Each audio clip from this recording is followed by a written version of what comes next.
biggest fear was, will they disown me? I think it's ridiculous and ludicrous that we don't have the right to marry, that we don't have visitation rights in hospitals. I faced the issue of her thinking that it's still just a phase when it really isn't.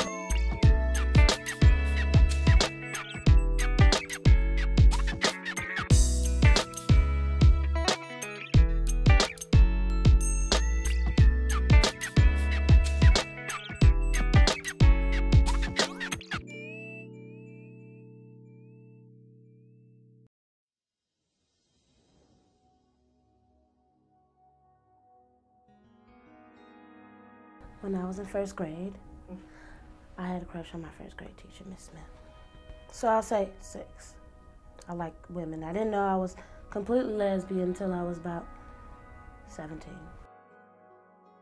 I've called myself a lesbian and a gay and a dyke, and I don't think I call myself bisexual, but yeah, not necessarily bisexual, but I'm not totally against men, or if I found a guy that I totally connected with on a level that was beyond the sex level, I don't think I would be necessarily opposed to it, but I definitely like girls better. So I didn't find myself as being a gay woman, but my friends will label me as a lesbian because I don't really like guys. I'm not the type of woman who's like, oh, men are gross, they're hideous and stuff like that. I say, oh, this dude is attractive and such, but it won't be like a physical or, emotional attraction to them. The adversity in which the LGBTQ community endures is cruel and unjust. This treatment continues because society has set a clear and concise description of societal norms. In order for the LGBTQ community to keep progressing, gaining rights, and moving forward, the ignorance and lack of knowledge about sexuality that persists in our society must be diminished. Honestly, the hardest part about coming out was about coming out to my mom because we have a very close relationship and I didn't really know how she would take it. And I remember the day I had asked her a rhetorical question and she just said, "Are you gay?" I was like, "Yes." And she was like, "Oh, I was just waiting for you to tell me." I was like, "So you knew already, you didn't tell me." So I'm like, "Thanks, Mom. You could have waited. Could have saved me, what, 5 years of all this?" But, yeah. I was already nervous to come out and say it. And then I was already kind of questioning myself, not really sure, what to define it as because I knew that I was attracted to women. I just knew that it wasn't going to be really accepted in my family because we're really strict about religion and that is wrong and all other things. I came out on Easter dinner, and it was the best time that I could think of because the whole family was there. And so I just remember sitting at dinner, sitting at dinner with my family, and we're just, you're at dinner and you're passing everything around, and everyone, "Oh, great ham, and yes, we'll have some wine, oh, great." And I'm just like, "Yay, awesome, pass the potatoes, I'm gay." And there was this sort of silence and some forks dropped and my sister is across the table just going, "Why are you doing this now? Why now?" And I was just like, "Why not?" My biggest fear was, will they disown me? Because I had a few friends who were homeless at the time because they came out to their family and their family put them out. And I was kind of fearful of that, which is why it took me so long to come out because I waited till I was on my own to say something.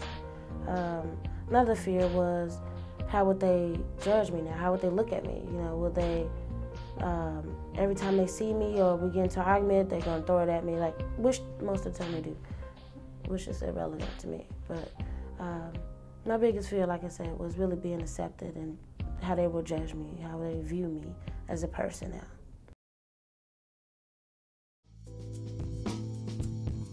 Amnesty International states, when someone's sexual orientation does not conform to the majority, they are often seen as a legitimate target for discrimination or abuse.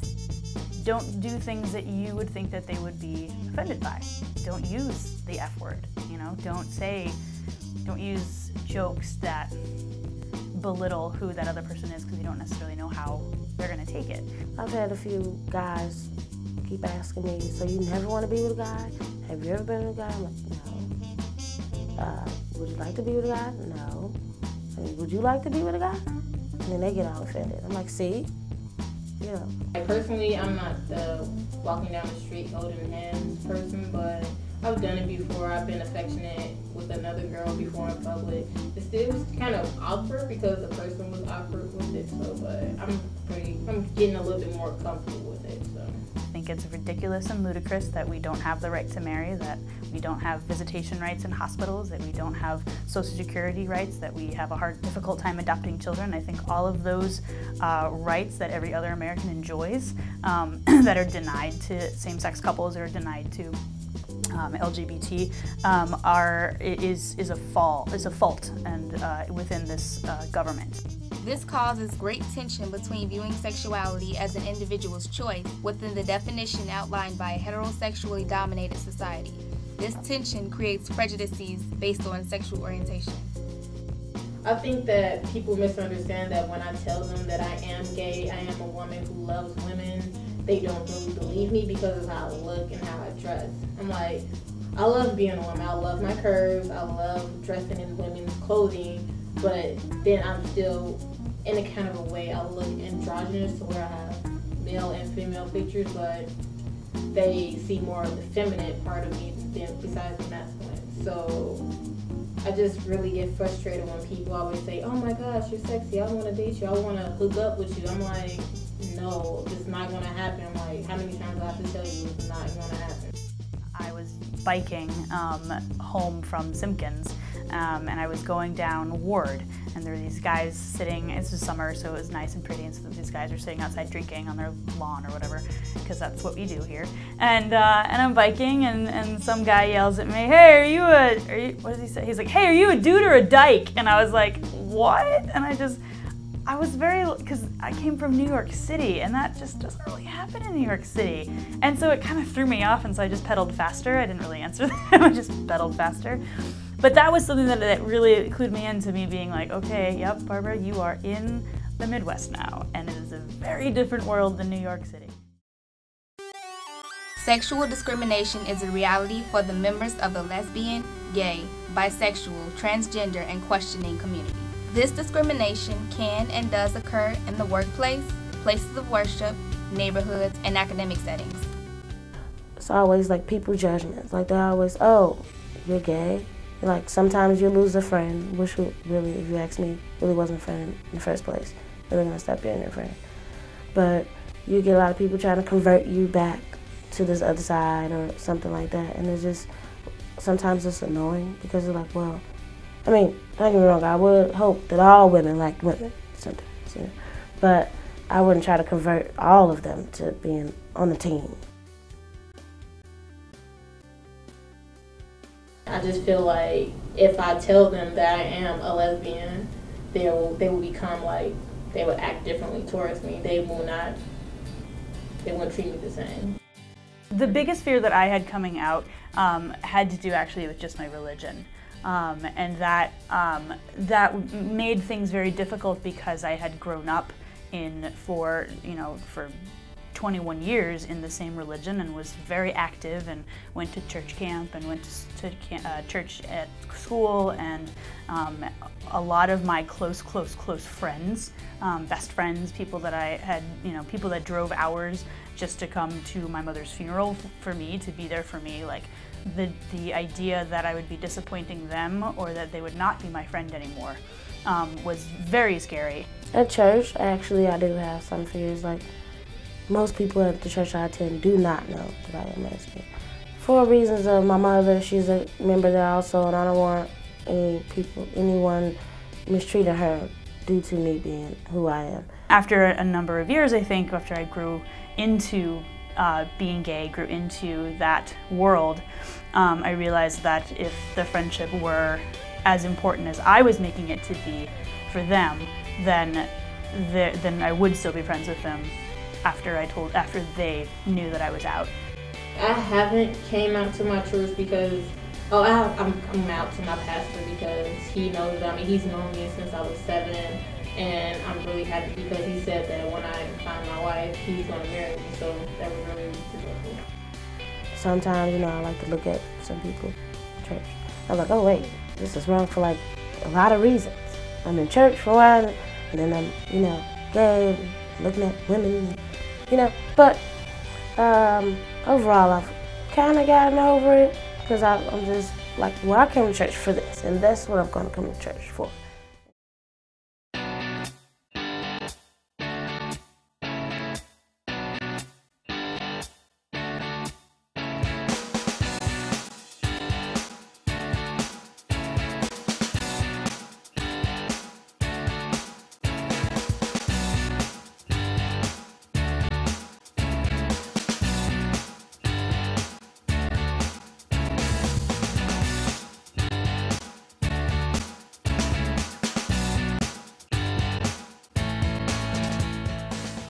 I breathed a sigh of relief. I really did. Romney scared the living bejesus out of me.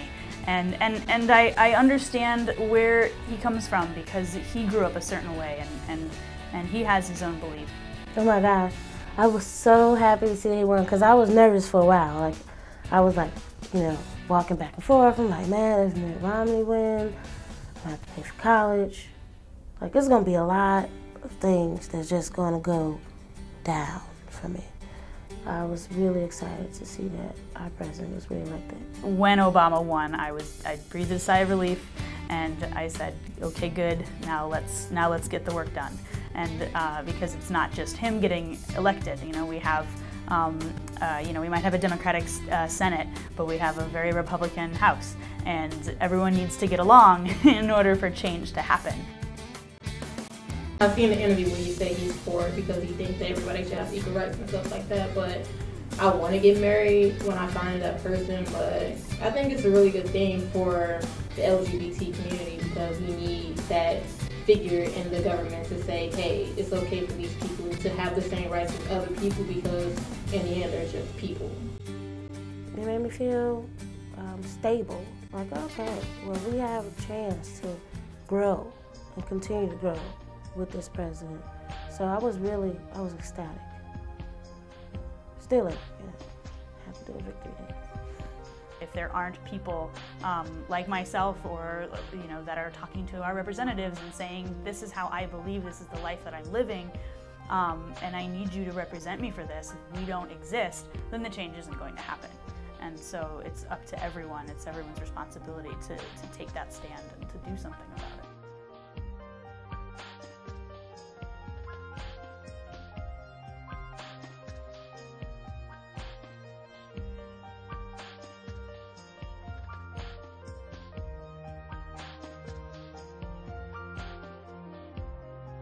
I guess maybe it's because it's a college it's a campus. Maybe I haven't really, you know, endured any unwanted things. Like, I haven't really had any bullying like I had in high school. People have matured by this time, hopefully. So, no, I really haven't had a bad environment here. I like Unity, the LGBTQA club we have here. It's pretty supportive. You have a lot of people that you can talk to regarding your sexuality or anything, really. I was very lucky again to have gay friends who were already out that I could look up to and that I could talk to about. I mean, I mentioned my best friend earlier on. She had been out since she was like 9 or something, and that just was over my head because at 9 years old I was like at church camp, like woo, singing songs and around a fire, and you know, so it was very. The transition into that world was not as jarring, I think, as it could be for other people who might necessarily be in different worlds. I don't know how my supervisors feel about it because they're a little older than I am, and my friends and stuff like that work with me, so I think they know that I am gay, but they don't really address it. From a social standpoint, misinformation about sexuality is one of the key issues in the perpetuation of the discriminatory acts towards the LGBTQ community. The It Gets Better project tries to educate, protect, and fight for the basic human rights of this minority group. With more social awareness and collective consciousness about the disadvantages of this minority, power and equality for this struggling group can be attained despite stigmas that shadow this group. Not everyone is going to accept you for who you are, even if you're straight. So it just doesn't make sense to just be all down and depressed because my family wouldn't accept me completely. But over time, they got better with it. I mean, my dad and I still had fights, and we would still, have issues with each other, but all families do. And, at some point there was always that question of, are you doing this because I'm gay? Are you fighting with me because I'm your daughter? Why are you fighting with me right now? Or why are we fighting right now? And, but he was always good to remind me that it was not because of who I was. People are going to be who they are regardless of what they do, because the way that they grew, the way that they were raised and the way that I was raised are completely different. So they might have bigot parents or whatever, or bigot grandparents. So I just figure it's just something that they always grown up with, and if they want to change it, they can change it. If they don't, then they just be who they are.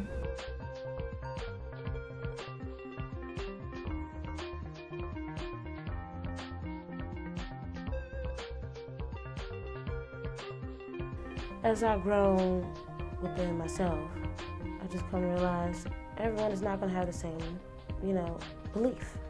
And once I accepted that, it got better. It doesn't hurt so much.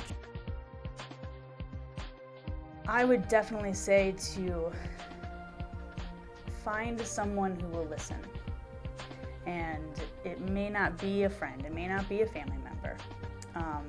But there are resources out there. If you're in school, there are resources. There's a counseling center. If you're out of school, there are other counseling centers that you can go to, or to go to an organization like Human Rights Campaign, or an LGBT youth group, or the organizations are out there and they do exist. And we have this really cool thing now called the internet, and you can find them on the internet without anybody knowing. And you can go and you can talk to people that are there, and they want to help you, and they want to be there for you, and they will be there for you. And so you can really lean on them, and they will tell you that it'll take as long as it takes, until you're comfortable. And if you want to stay in the closet forever, then you stay in the closet forever. No one's going to force you to come out. No one's going to force you to do something you don't want to do. And if they try to, then that's wrong, and they shouldn't do that. You should go away and find someone else to talk to. But but it's gonna be okay, I guess. I don't know. Anything to improve, maybe more events. I do like that we have the drag show, and we have Gay Prom. We'll be attending both coming up. Like I said, maybe more events. Let's have more outings. Let's be more out.